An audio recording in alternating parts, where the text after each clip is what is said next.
So the first time I came to COD, I came here for I knew I was coming here for a degree in automotive service technology. I had a passion around cars because of all the movies and all the fun stuff came out at just the right time that I was stuck in that world. I loved cars. I wanted to do something I loved, and I had an absolute blast in that program. From there, I went on to a logistics organization because I just did not feel that I was fitting in where I was. That was probably the first major step towards the rest of my life. And that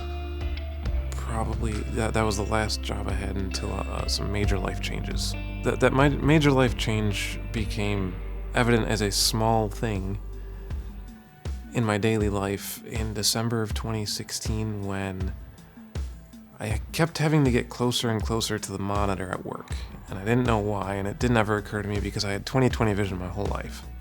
Through a series of convoluted appointments, events, and tests, I ended up on the radar of a specialist at Northwestern Hospital in downtown Chicago, and the doctor came in and sat down and said, "My nurse is going to take you across the street to the ER." And I started to panic. My wife's at home pregnant. The doctor said, "Your optic nerves are bleeding. We need to figure this out right away, and this is the most effective way we can do it." I had round-the-clock tests. I was woken up at 2 a.m. once for a spinal MRI. That lasted an hour and a half.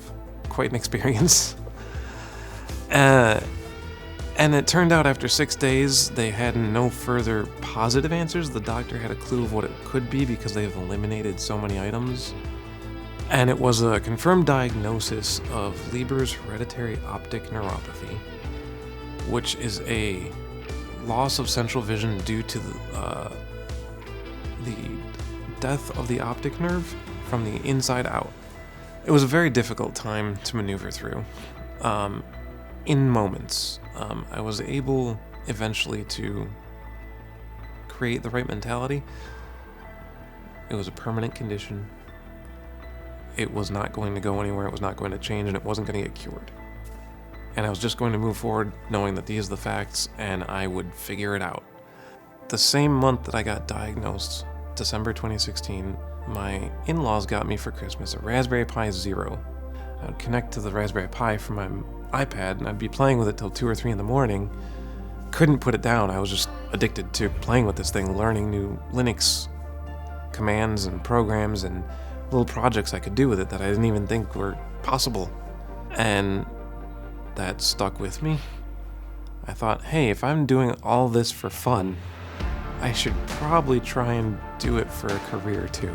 So that's exactly what I did. I got set up with rehab, and they directed me to here at the College of DuPage, and I met with Tony Chen, discussed the cyber defense program because it sounded like a good fit with all of the stuff that I was interested in, networking and Linux and cybersecurity. So when I came back to COD for that cyber defense associate's degree, there was obviously a lot of concern as to how I was going to function in the school, in the classroom, in homework.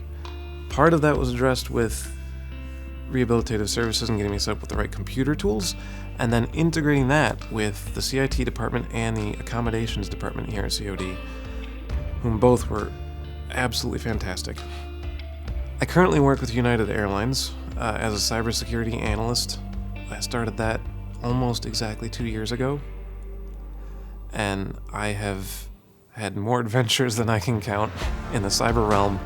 I love what I do, and it took a lot of sleepless nights and a lot of late work for papers when I was getting my master's degree and all these different things.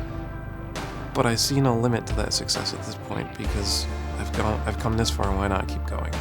COD has played into that success in a very plain and simple way. I wouldn't be here, to be honest, without COD having offered me the opportunities that I've gotten